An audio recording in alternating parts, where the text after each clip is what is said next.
Well, welcome back to another episode of Nomad News. In this episode, we're going to be covering some news about national parks and national forests. Well, hey, if we're just meeting, my name is Robert Witham. I'm just a guy who's had a lifelong love affair with road trips and the open road. These days, I create videos, write books, make photographs, and publish a magazine, Meanderings Magazine, all about the traveling lifestyle. Please consider subscribing if you are not already, so you'll be in the know about all things related to lifestyle travel. You can see the description for links to news stories mentioned in this episode. And if you're interested in the traveling lifestyle, you probably are since you're here with this video. You may be interested in my book, Nomad Lifestyle 101, or an online course I put together, Nomad Lifestyle 101, and links to both of those are in the description as well. So first up on our national park and national forest news today is our story out of The Guardian. Worth the wait, Yellowstone's Giantess Geyser erupts for the first time in 6 years. That's a long wait for a geyser to erupt. According to The Guardian, Giantess Geyser spouted for the first time in more than 6 years in Yellowstone National Park on August 25th. So this geyser typically erupts between 2 and 6 times per year. It had been dormant for a while, and when it does go off, it spouts up to 200 feet high. Giantess is one of the biggest systems in Yellowstone National Park.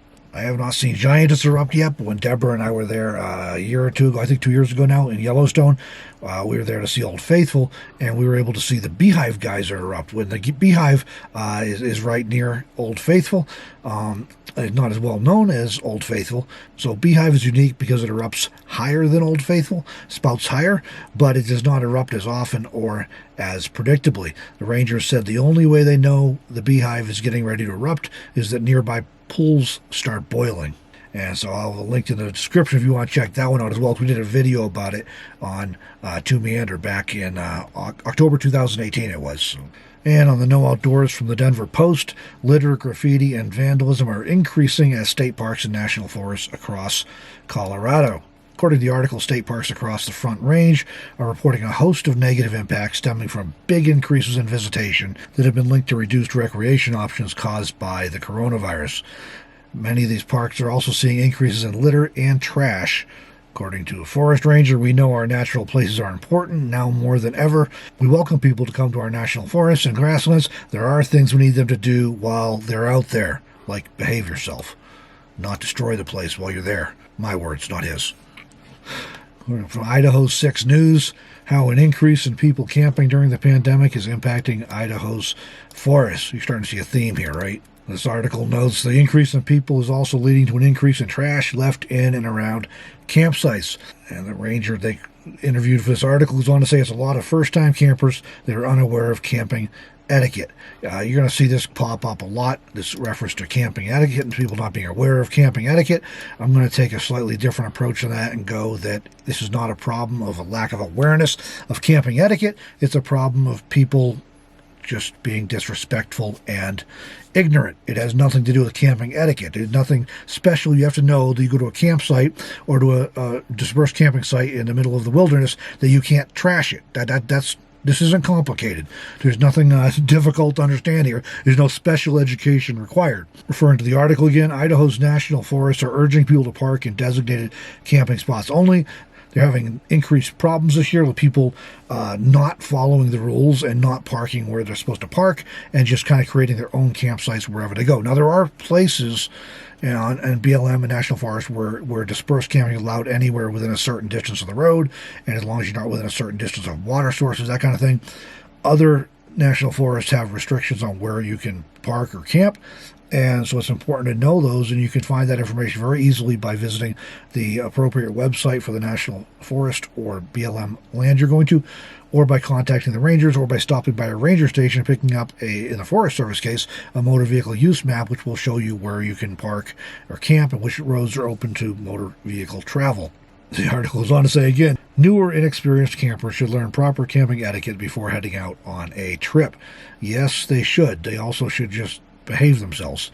It's like when you're at work and there's a sign in the break room that says your mother doesn't work here, clean up after yourself, right? Same kind of principle. Anyways, the ranger goes on to say, learn the concept of tread lightly on the natural resources as well, and then leave the site the better than what it was when you found it. Amen to that. This is just basic. There's nothing, again, complicated about leave no trace, and that's a philosophy that we all need to be following when we're out in the wilderness. And the idea is just don't destroy the place. Just try and tread lightly so that hopefully whoever comes behind you doesn't even know you were there, and they can experience the land the same way you experienced it. From Boise Dev, beat to a pulp. Forest managers try to keep up with challenges from influx of campers during pandemic. This article quotes a program specialist from Payette National Forest saying, we have definitely seen an increase in recreation on forest lands. And the increase in recreation is not the problem per se, it's the people aren't behaving. An increase in campers led to various problems with the environment, they note. With forests seeing an influx in campers, many coming are first-time campers or unfamiliar with camping etiquette. Did I mention that I don't think it's a problem with camping etiquette so much as people just being jerks? There's nothing complicated about don't go destroy public lands or public parks or anything else that's not yours. You want to destroy your own house? Go for it. Quoting the forest ranger here, at some point in time, we're going to have to look at either developing more campgrounds if this trend continues, or hardening some of the dispersed sites and limiting how many people can go in there. We got two areas in particular that are just getting beat to a pulp. We're going to have to close them down and give it time to rehab, do some seeding, and try to keep people out. Unfortunately, he says, prevention and science have not worked and the area has just gotten worse. He also notes they put signs up, and then somebody wants to camp in an area and there's a sign, or they just pull a sign over the hill and pull in anyway and hope for the best. So again, there's nothing to do with camping etiquette. This is just a flagrant violation of the rules and thinking it doesn't apply to these individuals. People go out there and say, hey, the rules don't apply to me, I'll do what I want to do, and the heck with the consequences and the effect on everybody else. All right, so from the Nevada Independent, heavy visitation during pandemic creates new worries for the Lake Tahoe Basin. Interestingly enough, I technically even live in Nevada these days, and I have yet to make it up to Lake Tahoe or anywhere up around that whole corner of the state. I've been through Winnemucca a couple times, just literally just passing through. I've never been to the northwest corner of Nevada there to Lake Tahoe. According to the article here, the region saw more visitors in April as compared to the usual high season in July. Nevada and California state leaders, because that's right on the border between California and Nevada there, state leaders expressed concern that the increase in visitor traffic, while economically stimulating, threatens to overwhelm the local community's infrastructure and ability to mitigate trash and pollution in the environmentally sensitive region. A 2018 study reported that the Lake Tahoe region sees as many as 24 million visitors each year, and that brings in an estimated $5 billion to the local economy. So state leaders are addressing the impact of high visitor volume by investing in infrastructure projects to try and improve roads and things. In addition to the infrastructure strains, high visitor volume in Lake Tahoe region also means more trash and more pollution, which threatens the surrounding wildlife ecosystems and lake clarity. And I note that newcomers to the area may not know how to move through it without leaving traces. This situation has led to local residents beginning to protest against tourism there and sporting signs that say things like, not local, not welcome. Meanwhile, you can probably make a safe guess where this is all going. More and more people going out on public lands, whether it's the same percentage of people not behaving and there's just more of them, or whether it's a higher percentage of people not behaving, I don't know. The end result is the same. Those of us who have been out here for a while have seen this over and over and over again already. We know what's going to happen.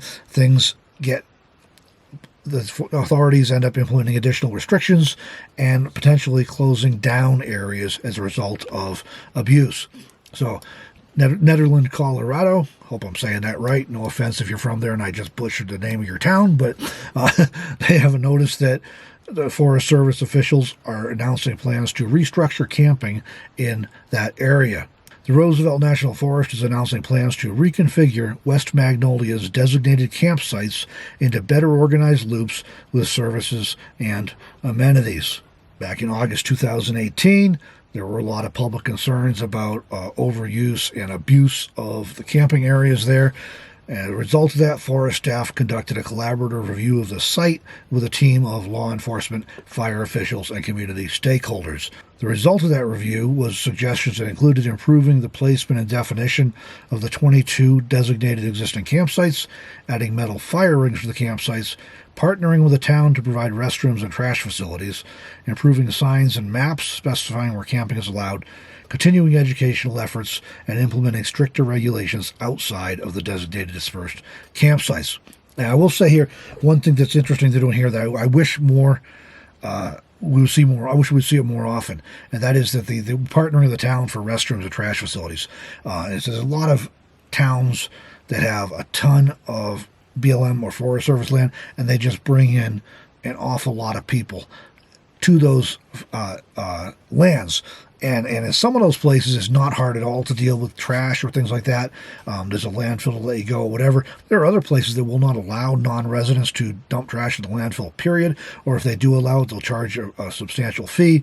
And there's often not any kind of public dumpsters or anything. So I do appreciate that, and I wish there was something we saw more often in towns where there's a lot of public land usage for camping and things. I think that would be a real convenience to those of us who are responsible, but it also might help with some of the other people who just trash places and leave their garbage behind instead of only bother to deal with it. The forest is enacting temporary restrictions across approximately 3,800 acres of National Forest System land. The order will go into effect after Labor Day, so that's already in place now, and will require camping in designated sites only, restrict campfires outside of metal rings in designated sites, and allow day use only. And the ranger there says, our hope is that reconfiguring the campground will improve the user experience, and that strengthening existing restrictions outside of designated campsites will improve the health and safety of the area for all users and neighboring residents. Yeah, like I said, this is what happens, is that people don't behave, and the result is things are either burdened with additional restrictions or places are closed down altogether. I don't see how it's a problem of people not being aware of camping etiquette. This is, a child knows you don't go leave your trash everywhere, or you don't vandalize or graffiti things. It's not a problem of camping etiquette. It's a problem of certain people just don't care, and they'll destroy anything, whether they're in a city or they're in a town or they're out in the wilderness. Forest rangers indicate that sometimes peer pressure works, that if people say things to trashy campers, it does have an effect on behavior. Ultimately, I don't see how that gets addressed without either we're going to have more restrictions and more closures, or they're going to have to increase ranger staffing. When you have one BLM or forest ranger or state wildlife warden patrolling hundreds and hundreds of miles, clearly they're not going to see everything. They're not going to be able to keep up with everything. And the bottom line here is that some people don't care. A certain percentage of people just don't care. And the reason they do that, they trash things and they destroy things and vandalize things and leave their garbage and leave fire smoldering and all kinds of other things, is because they don't think they're going to get caught. That's the bottom line. And unfortunately, none of these agencies have budgets to hire more rangers to enforce it. So it's kind of a delicate situation. Hopefully people start paying attention and behaving themselves and acting like decent human beings before the situation gets any worse and we lose more access to public lands as a result of the few who just can't or will not behave themselves. So on a fun note to wrap things up with, Reuters has an article with a slideshow actually of pictures from what it was like to visit American national parks in the 1950s. There's 25 different slides from the 1950s. That's pretty cool. If you want to check it out again, there'll be a link for that in the video description. So thank you for joining me for this episode of Nomad News, everyone. If you're interested in knowing more about the nomadic life, please consider subscribing to this channel if you're not already. And don't forget to hit that thumbs up button if you haven't done that already as well. That really helps. Also, you may be interested in my book, How to Be a Successful 21st Century Nomad, or my online course, Nomad Lifestyle 101. Links to both are in the video description below, or you can visit my website at robertwitham.com. Thanks again for joining this video, and I will see you in the next one.